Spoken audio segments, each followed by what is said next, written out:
The Lord Jesus said प्रभु यीशु ने कहा in John 10 and verse 10, यूहन्ना 10 अध्याय उसके 10 पद में, I have come to give you life मैं तुम्हें जीवन देने के लिए आया हूँ and to give it more abundantly.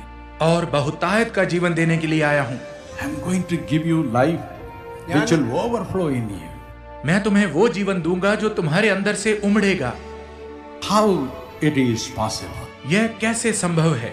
If you read John chapter 7 verses 38 and 39, यदि आप यूहन्ना 7 अध्याय उसके 38 और 39 पदों को पढ़ें, Jesus said, यीशु ने कहा, if a man believes in me, यदि कोई मनुष्य मुझ पर विश्वास करे rivers of living water shall flow out of him. तो उसके अंदर से जीवन जल की नदियां बहने लगेंगी।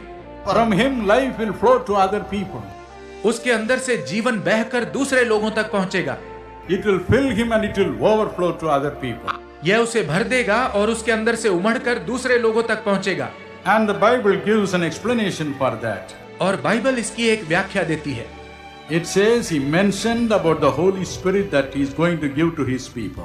यहाँ लिखा है उसने यह बात उस पवित्र आत्मा के विषय में कही थी जो वह अपने लोगों को देने जा रहा था।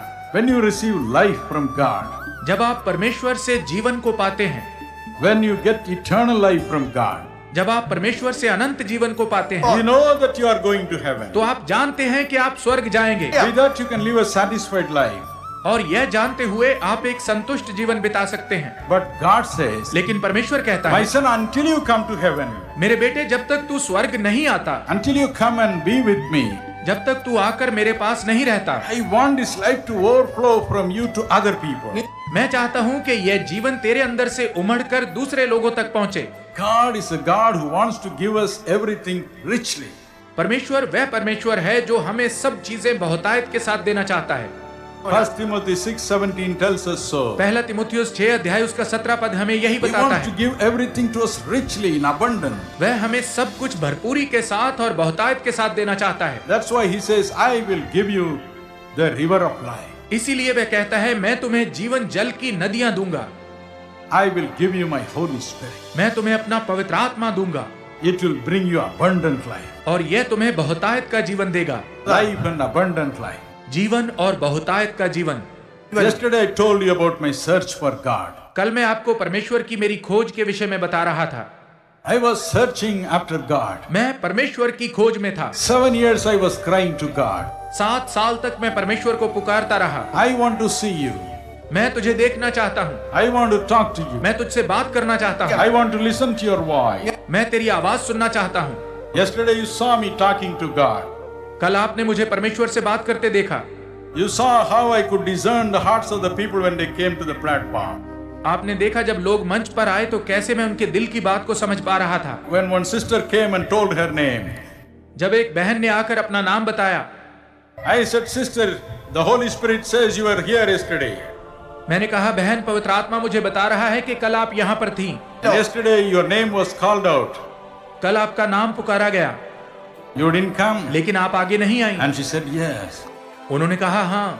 Yesterday the presence of Christ was very real to us. कल मसीह की उपस्थिति को हमने वास्तविक रूप में महसूस किया। He was telling me about each and every person who came to the platform. वह मुझे उस प्रत्येक व्यक्ति के विषय में बता रहा था जो मंच पर आया। I mentioned their need. मैंने उनकी जरूरत के बारे में बताया And I prayed for them. और मैंने उनके लिए प्रार्थना की। My dear brothers and sisters, मेरे प्रिय भाई और बहनों, I prayed for this. मैंने इसके लिए प्रार्थना की। 7 years I prayed. 7 साल तक मैंने प्रार्थना The की। greatest experience a man can have in this world is to have communion with God. वो सबसे बड़ा अनुभव जो एक व्यक्ति इस दुनिया में पा सकता है वो है परमेश्वर के साथ संगति का अनुभव। That is abundant life. यह है बहुतायत का जीवन। Genesis 5:24 says, उत्पत्ति 5 उसका 24 पद कहता है, Enoch walked with God. हनोक परमेश्वर के संग चला। 6:9 says, 6 का 9 पद कहता है, Noah walked with God. नूह परमेश्वर के संग चला। James 2:23 says, याकूब 2 उसका 23 पद कहता है, Abraham was a friend of God. Abraham परमेश्वर का मित्र था। Exodus 33:11 says, निर्गमन 33 उसका 11 पद कहता है, God talked to Moses as a friend would talk to another friend. परमेश्वर मूसा के साथ एक मित्र के समान आमने सामने बात करता था। It is only for this the Holy Spirit is given. केवल इसी के लिए पवित्र आत्मा दिया जाता है। If you want to walk with God, यदि आप परमेश्वर के संग चलना चाहते हैं, if you want to move with God, यदि आप परमेश्वर के साथ चलना चाहते if you हैं, want to talk to God, यदि आप उससे बात करना चाहते if you हैं, want to listen to His voice, यदि आप उसकी आवाज को सुनना चाहते हैं, God says, I will fill you with my Holy Spirit, then you can have this wonderful experience. परमेश्वर कहता है मैं तुम्हें अपने पवित्र आत्मा से भरूंगा, तब तुम इस अद्भुत अनुभव को पा सकोगे। Last night, hundreds were filled with this marvelous experience. कल रात सैकड़ों लोगों ने इस अद्भुत अनुभव को भरपूरी के साथ पाया। In the morning meeting that we had in this pandal, hundreds received the Holy Spirit this morning. आज जो सुबह की सभा इस पंडाल में हुई, उसमें सैकड़ों लोगों ने पवित्र आत्मा को पाया। I was crying for this wonderful experience of walking with God. मैं परमेश्वर के साथ चलने के इस अद्भुत अनुभव के लिए पुकार रहा था। 7 years I cried. 7 साल तक मैंने पुकारा। One day my eyes fell upon Acts 10:38. और फिर एक दिन प्रेरितों के काम 10 अध्याय उसका 38 पद मेरे सामने आया। It says, God anointed Jesus of Nazareth with Holy Ghost and power. यहाँ लिखा है परमेश्वर ने यीशु नासरी को पवित्र आत्मा और सामर्थ्य से अभिषेक किया, And God was with him.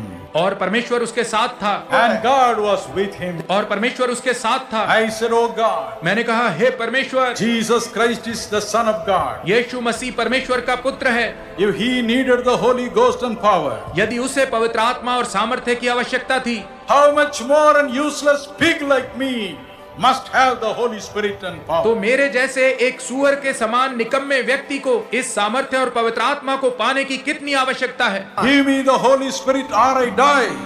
मुझे पवित्र आत्मा दे, नहीं तो मैं मर जाऊंगा। Give me this Holy Spirit which you gave to your son or I die. मुझे भी वही पवित्र आत्मा दे जो तूने अपने पुत्र को दिया, नहीं तो मैं मर जाऊंगा। Let me say this to you again.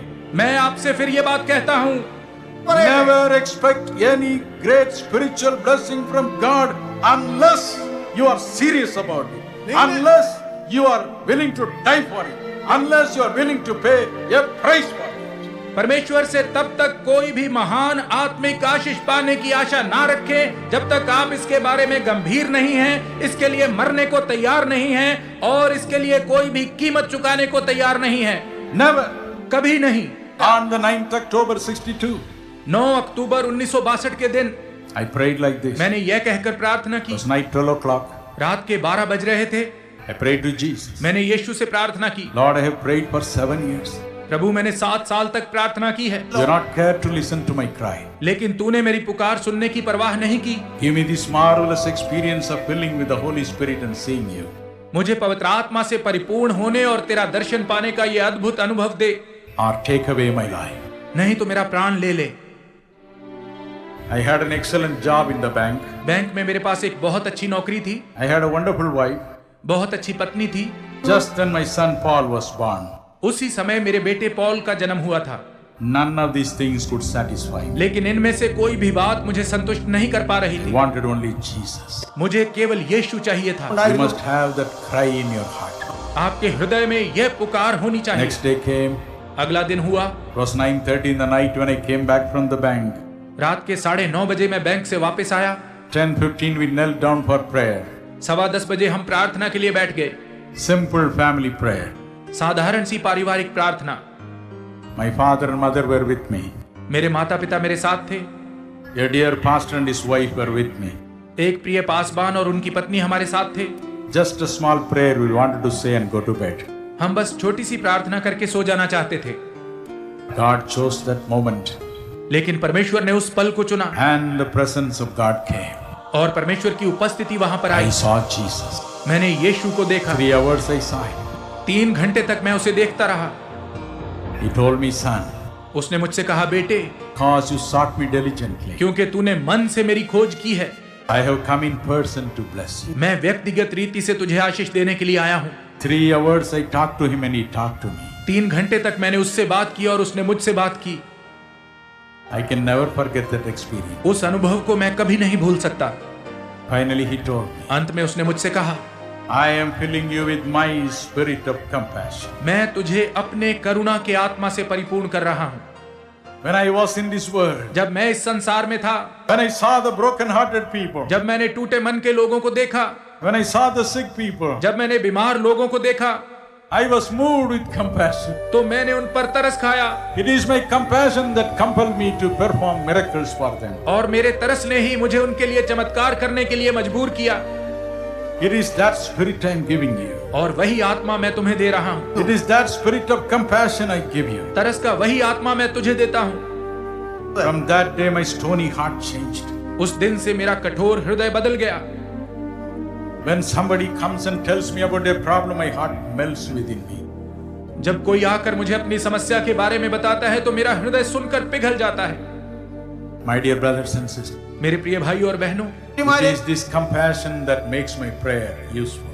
यही तरस मेरी प्रार्थना को उपयोगी बनाता है। It is this compassion that brings God's blessings upon the people. यही तरस है जो परमेश्वर की आशीषों को लोगों पर लाता है।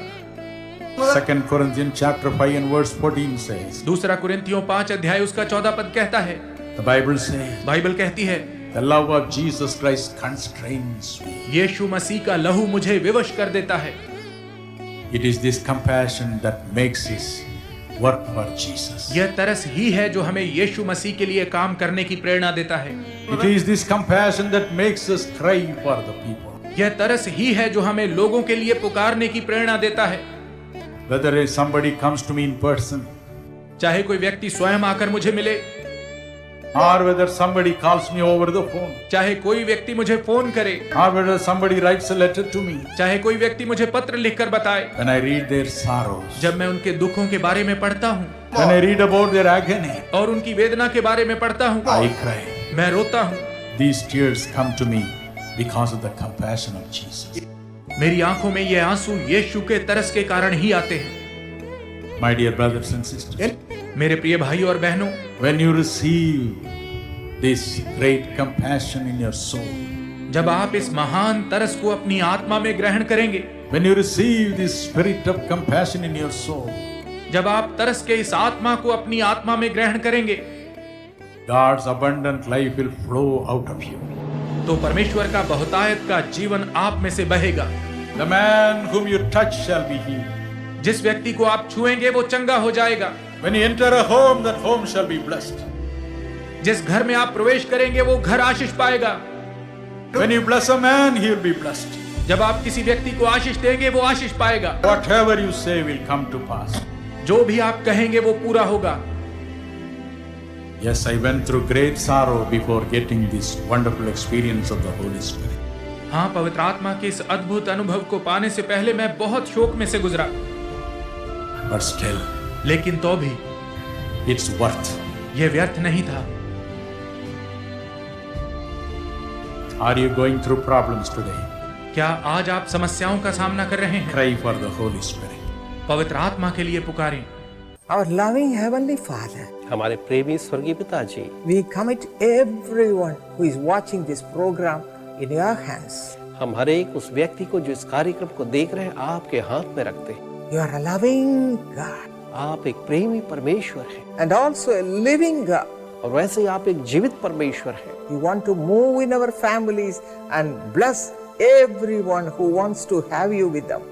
आप हमारे परिवारों में चलना फिरना और हर एक जो चाहते हैं आशीष को पाए उन्हें आशीष देना चाहते हैं। You have spoken to everybody right now. इसी समय आपने हर एक से बातचीत की है। Those who have decided to have you with them all the time, bless them, Lord. जिनने प्रभु जी निर्णय लिया है कि आपको हमेशा अपने जीवन में रखें, आप उन्हें आशीष दें। Give them grace to read your word, Master. उन्हें अनुग्रह दें कि आपके वचन को वो पढ़े स्वामी। Take away all the lethargic feelings or desires from their hearts. उनके हृदयों से हर एक आलस की आत्मा और सोच को आप दूर करें।